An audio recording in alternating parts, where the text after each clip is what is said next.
Hello guys, இனி நம்ம பார்க்க போகிறது டெத் நோட் சீசன் 1 எபிசோட் 4. இந்த எபிசோட் உண்மையாலுமே வேறு லெவலில் இருக்குது. என் பெஸ்ட்டை கொடுத்து நான் எக்ஸ்பிளைன் பண்ண ட்ரை பண்ணுறேன். வாங்க வீடியோக்குள்ளே போகலாம். கதையோட தொடக்கத்தில் ஷினிகாமி வேர்ல்டை கட்டுறாங்க. அங்கே இருக்க ஷினிகாமிஸ் எப்பவும் போல ரியூக்கு பற்றி புறம் பேசிகிட்டு இருக்காங்க. அப்படியே சீனை சைட் பண்ணால் ரியூக்கு ஹீரோ கிட்ட என்ன லைட்டு என் கண்ணு வேணுமா வேணாமா அப்படின்னு சொல்லி கேட்குது. அதுக்கு நம்ம ஹீரோ யோசிக்காமல் சொல்லிடுறாரு, இல்லைப்பா உன் கண்ணெல்லாம் எனக்கு வேணாம், நானே ஈவில் இல்லாத உலகத்தை உருவாக்க போகிறேன். அப்படிப்பட்ட நான் என்னோட பாதி ஆயுசு நாட்களை உனக்கு தந்துட்டா இந்த ஈவில் இல்லாத உலகத்தை நான் எப்படி பார்க்கறது?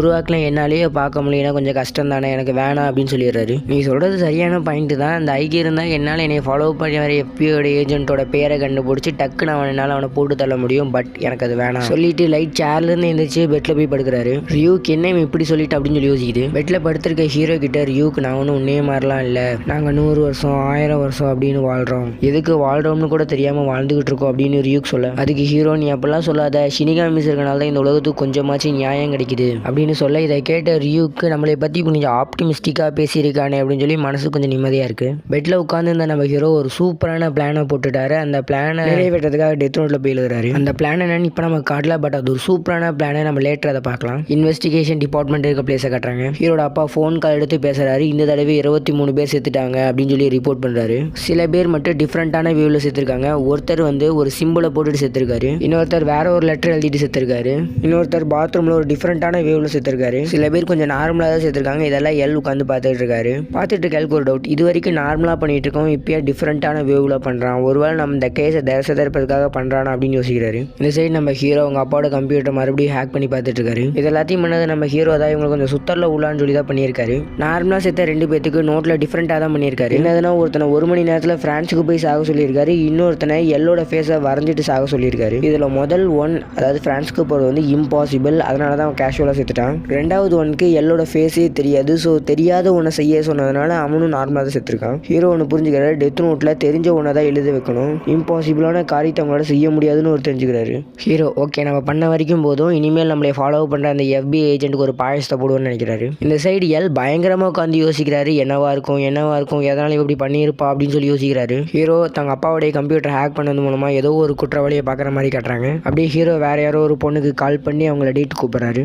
ஹீரோ டேட்டுக்கு வந்துக்கிறத பார்த்து அந்த FBI ஆஃபீஸர் சரி ஓகே இவன் நார்மலான பர்சன் தான் போல இருக்கு, இவன் கீராவா இருக்க வாய்ப்பு இல்லை அப்படின்னு நினைக்கிறாரு. ஹீரோ நடந்து போயிட்டு இருக்கும்போது அந்த டேட்டுக்கு வர பொண்ணு ஹீரோவுக்கு பின்னாடி தொட்டு ஹாய் லைட் அப்படின்னு சொல்லுது. 2 பேருமே பஸ்ல போயிட்டு இருக்காங்க. அப்போ அந்த FBI ஏஜென்ட் அவங்களுக்கு பின்னாடி இருக்க சீட்ல வந்து உட்காராரு. அவர் முடிவு பண்ணிடுறாரு இந்த லைட்டு கீரா இல்லைன்னு. ஹீரோ பொண்ணு கூட பேசிட்டு இருக்கும்போது நம்ம ஹீரோ கம்ப்யூட்டர்ல பார்த்து அந்த திருட வரான். அவன் டிரைவரோட கழுத்துல துப்பாக்கி வச்சு எனக்கு நிறைய பணம் வேணும், உங்களோட மேலதிகாரியை பணத்தை அனுப்ப சொல்லி, இல்லைன்னா நாங்கள் பஸ்ல இருக்க எல்லாத்தையும் கொன்று அப்படின்னு சொல்றான். அப்போ ஹீரோ ஒரு பேப்பர்ல எழுதி அந்த பொண்ணுகிட்ட ஒன்று காட்டுறான். அந்த பேப்பர்ல என்ன எழுதிருக்குன்னா, நீ கவலைப்படாத, எங்க அப்பா ஒரு போலீஸ் ஆஃபீஸர், இந்த மாதிரியான நேரத்தில் எனக்கு என்ன பண்ணணும்னு தெரியும் அப்படின்னு எழுதியிருக்கு. இதை பின்னாடி இருந்து பார்த்த அந்த FBI ஏஜென்ட் ஹீரோ கிட்ட, தம்பி நான் ஒரு FBI ஏஜென்ட், நீ எதுவும் முந்திரி கொட்ட மாதிரி பண்ணி செத்துறாத, நான் பார்த்துக்கிறேன் அப்படின்னு சொல்றாரு. ஹீரோ நாங்கள் எப்படி உன்னை நம்புறது, நீ அந்த திருடனோட கைக்கூலியாக இருந்தால் நாங்கள் என்ன பண்ணுவோம் அப்படின்னு சொல்லி கேட்குறாரு. அந்த FBI ஏஜென்ட்டும் வேற வழி இல்லாமல் தான் ஒரு MFA ஏஜென்ட் அப்படிங்கிறத நிரூபிக்கிறதுக்காக தான் ஐடென்டி கார்டை ஹீரோ கிட்ட காட்டிடுறாரு. அதில் இருக்க பெரிய ஹீரோவை பார்த்து நோட் பண்ணிக்கிறாரு. இப்போ என்ன பண்ணலான்னு ஹீரோ கேட்க அந்த FBI ஏஜென்ட் நான் பார்த்துக்கிறேன், என்கிட்ட துப்பாக்கி இருக்கு அப்படின்னு சொல்றாரு. அந்த திருடன் பஸ்ல இருக்க எல்லாத்தையுமே மிரட்டிட்டே இருக்கான்.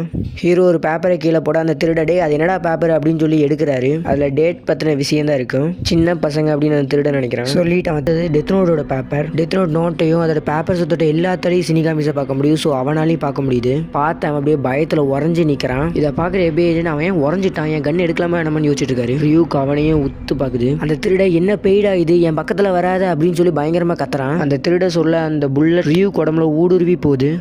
சின்ன பையன் அப்படின்னு ரியூக்கு அதோட மனசில் நினச்சிட்டு அது அவன் பக்கத்தில் வருது. அவன் ரியூக்கை மாற்றி ஷூட் பண்ணிக்கிட்டே இருக்கான். பட் அந்த அட்டாக்ல ரியூக்கு எதுவும் பண்ணலை. ரியூக்கு நான் அவன் கண்ணுக்கு தெரியறனோ அப்படின்னு கேட்டவனையும் அவன் பஸ் டிரைவர்கிட்ட போய் பஸ் எப்படியாவது நிறுத்த வச்சு பஸ்லேருந்து கீழே இறங்கும் போது வேகமாக அந்த கார் அவன் மேலே மோதிடுது. இதை பார்க்குற FBI ஏஜென்ட்டுக்கு என்ன நடக்குதுன்னே புரியல. பட் எல்லாமே நம்ம ஹீரோவுக்கு தெரியும். ஏன்னா இது எல்லாத்தையும் ஃபிக்ஸ் பண்ணதே நம்ம ஹீரோ தான். நம்ம ஹீரோவோட காஸ் ஆஃப் டெத் எழுத முடியும். பட் அந்த காஸ் ஆஃப் டெத்தை நம்ம ஹீரோ கொஞ்சம் ப்ரீஃபாக எழுதியிருக்காரு. சரியா 9 மணிக்கு அந்த FBI என் பின்னாடி வரணும், 10 மணிக்கு அந்த பொண்ணு என் கூட டேட்டுக்கு வரணும், 10:45 பஸ் வரணும், கொஞ்சம் நேரம் கழிச்சு அந்த பஸ்ஸுக்குள்ள அந்த திருட வரணும், அவன் இந்த மாதிரிலாம் பண்ணணும், அவன் அந்த டெத் நோட்டோட பேப்பரை எடுக்கணும், அவன் ஷினிகாமியை ரியூக்கை பார்க்கணும், அவன் பயத்தில் கீழே குதிக்கணும், அந்த நேரம் பார்த்து கார் வரணும், கார் அவன் மேலே ஆக்சிடென்ட் ஆகணும் அப்படின்னு நம்ம ஹீரோ எழுதி வச்சிருக்காரு. இது எல்லாத்தையுமே நம்ம ஹீரோ யோசிச்சுட்டு இருக்காரு. FBI ஒரு டிஃப்ரெண்ட்டான பயத்தில் இருக்காரு. அப்படியே இந்த எபிசோட முடிச்சிட்டாங்க. ஓகே கேஷ், இந்த எபிசோட் கண்டிப்பாக உங்களுக்கு பிடிச்சிருக்குன்னு சொல்லி நம்புறேன். நம்ம ஹீரோ போட்ட பிளானை பார்த்தீங்களா, என்னமா இருக்குதுல்ல. நாங்கள் இப்போ தான் யூடியூப் சேனல் ஓப்பன் பண்ணியிருக்கோங்க. ஸோ உங்களால் முடிஞ்ச சப்போர்ட்ஸ் எங்களுக்கு தாங்க. உங்கள் சப்போர்ட்டை உங்கள் சப்ஸ்கிரைப் மூலமாக தாங்க. இந்த வீடியோ பிடிச்சா லைக் ஷேர் கமெண்ட் பண்ணுங்கள். மறக்காமல் நம்ம சேனலை சப்ஸ்கிரைப் பண்ணிடுங்க. உங்களிடமிருந்து விடைபெறுவது உங்கள் யூனிக் தமிழ் எக்ஸ்பிளனேஷன்.